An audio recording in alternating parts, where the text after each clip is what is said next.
Bonsoir, bienvenue dans votre podcast géographique. Aujourd'hui, nous allons parler de une des planètes du système solaire et peut-être même la plus importante pour nous, la Terre. Donc, comment on va amorcer? On va amorcer dans la joie et l'allégresse, on va parler de la mort de la Terre. Ouais! Dans 5 à 7 milliards d'années, le Soleil aura épuisé son hélium et se transformera en géante rouge, ce qui va multiplier son rayon par 1000 et va happer peu à peu la Terre dans son halo brûlant. Les températures de la surface de la Terre seront alors tellement élevées que les océans vont s'évaporer, mais la plupart des formes de vie auront été rayées de la surface de la planète bien avant en raison du manque d'oxygène, parce que quand il va grossir, il va aussi tout bouffer au niveau de l'oxygène. Et la chute sera brutale. Selon les chercheurs, tout l'oxygène pourrait disparaître en moins de 10 000 années. En plus, la teneur en méthane de l'atmosphère sera multipliée par 10 000. Le méthane, c'est ce qu'il y a dans le paix des vaches notamment. La Terre devrait conserver des conditions habitables durant encore 2 milliards d'années. Si l'être humain n'est pas trop con, il apparaît que certains exoplanètes ont une durée d'habitabilité 10 fois supérieure à la Terre, mais notre exploration de l'espace est encore bien faible. Nous n'avons vu que le menu frottin. Alors, un petit rappel historique, je l'ai pris sur le site hominidé.com, les évolutions de l'homme. Allez sur ce site, c'est très sympathique. Donc, oui, j'ai été obligé parce que là, je peux pas faire de freeze avec mon logiciel. Donc, il y a 13,7 milliards d'années, Big Bang. Énorme explosion, création de la Terre. Moins 5 milliards d'années, la Terre se forme. On commence à avoir des formes de vie vers 4, 3 milliards d'années. Voilà. Vers moins 410 millions d'années, ça sort de l'eau. Ça commence à se balader sur la Terre. Après, vers 200 millions d'années, on a les dinosaures, puis les mammifères. Et enfin, tout à la fin, l'être humain. Hein, vous voyez, on n'est rien. Hein. La Terre existe depuis des 4 milliards d'années. On est arrivé il y a 7 millions. Donc, ça fait pas grand-chose. Nous ne sommes pas grand-chose. Hein. Et là, vous voyez un petit peu, vous avez des petites indications selon les types d'animaux qu'il peut y avoir. Hein, et une petite légende en dessous. Alors, les définitions, je les mettrai durant le développement, parce que ça va surtout être une leçon, on va définir la Terre, comme elle est et tout ça. Et là, on le voit bien dans le plan. Premièrement, on va étudier la Terre dans l'univers. On va après voir sa forme, sa structure, ses roches, quelques éléments sur les orientations et coordonnées, et enfin, mouvements et conséquences.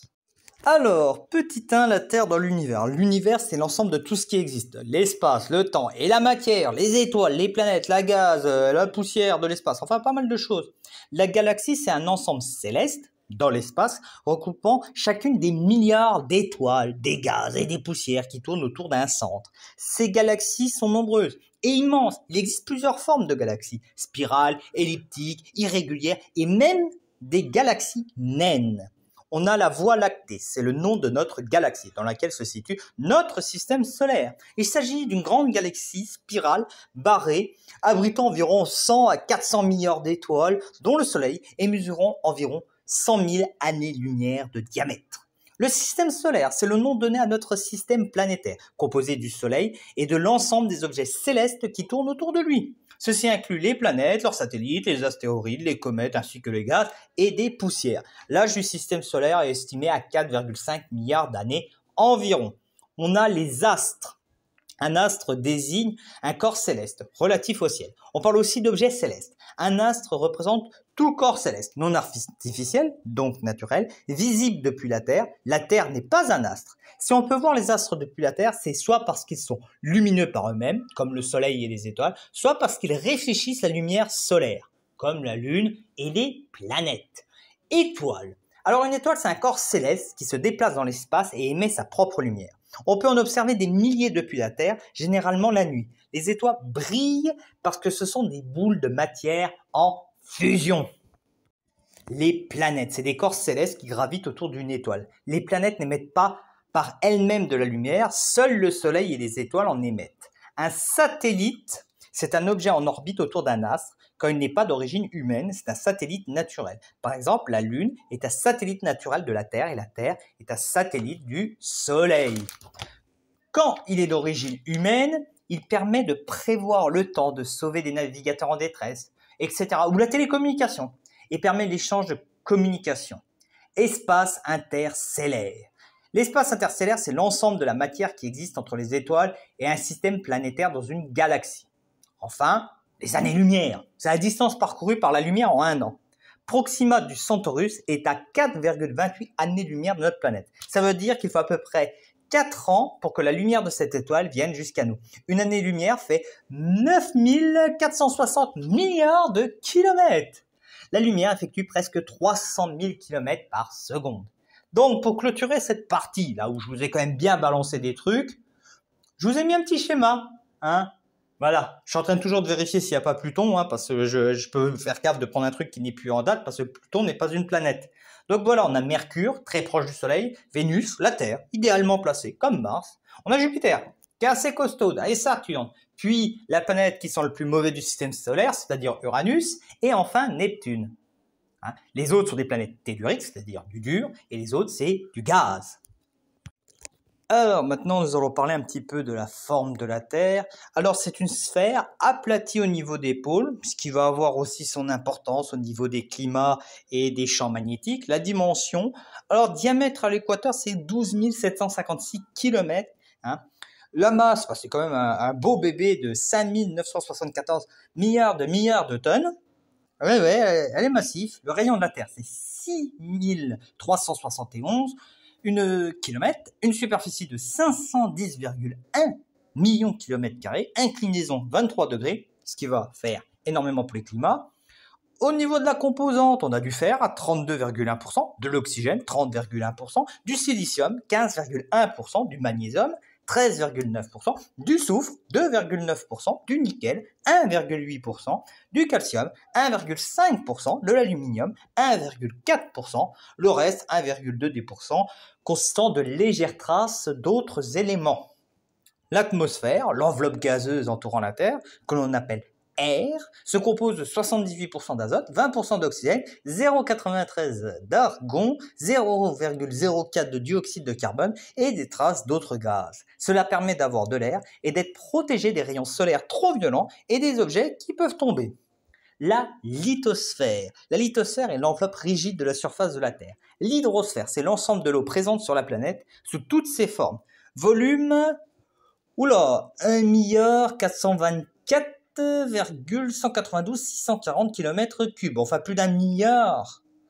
Ouais, plus d'1 milliard de kilomètres cubes. Elle est salée à 97% et douce à 3%.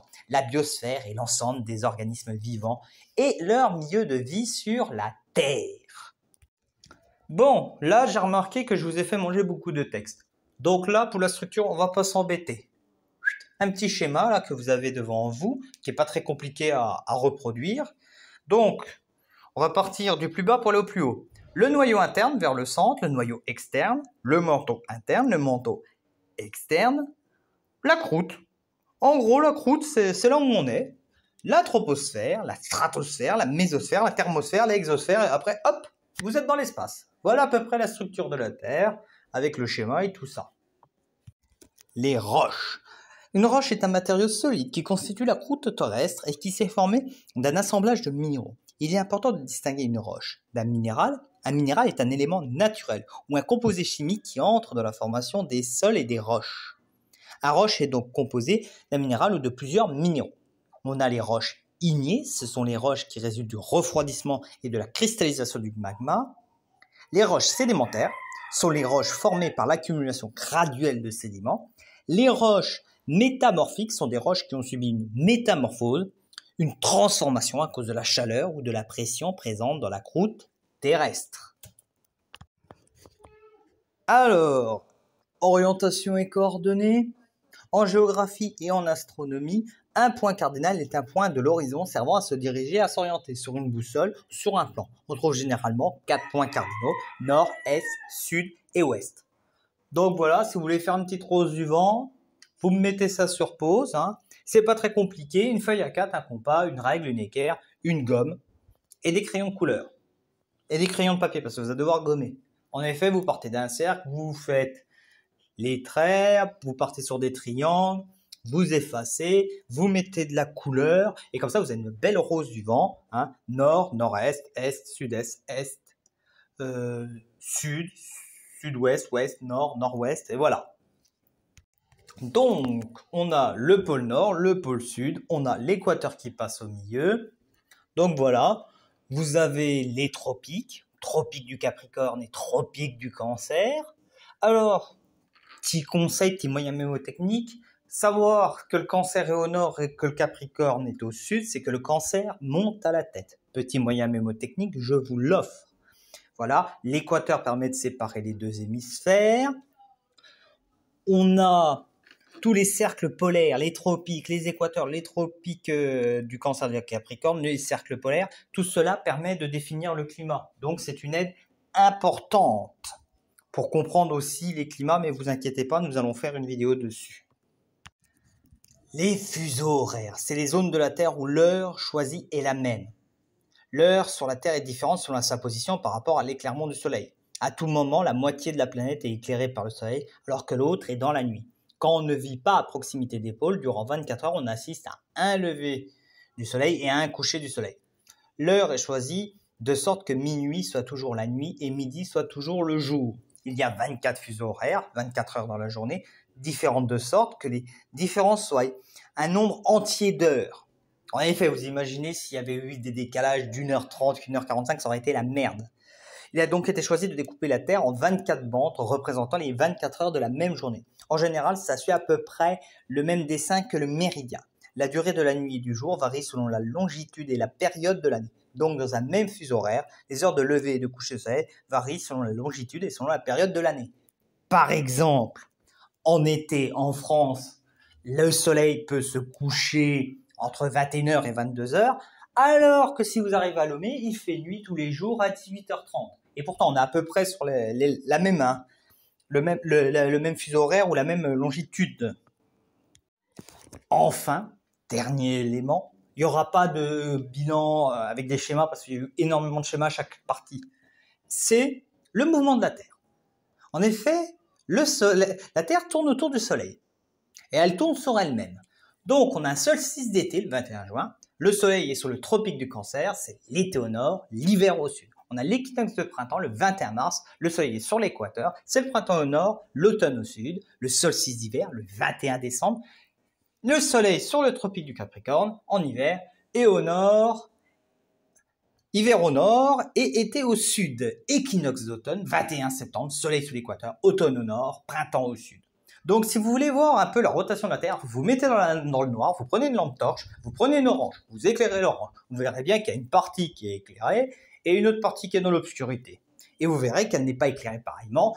Plus vous montez, plus vous descendez. C'est au milieu qu'elle est le mieux éclairée. Vous pouvez faire aussi ça avec un pamplemousse ou n'importe quelle boule ou sphère. C'est quelque chose de très intéressant aussi à faire à l'enfant pour lui expliquer l'alternance jour-nuit et l'alternance des saisons. Et pour l'alternance des saisons, il faut une boule un peu plus grosse. Par exemple, une balle de volleyball ou de handball est très bien pour expliquer. Si vous mettez bien la torche au milieu, vous pouvez très bien expliquer cette rotation et cette conséquence sur le cycle jour-nuit et les saisons.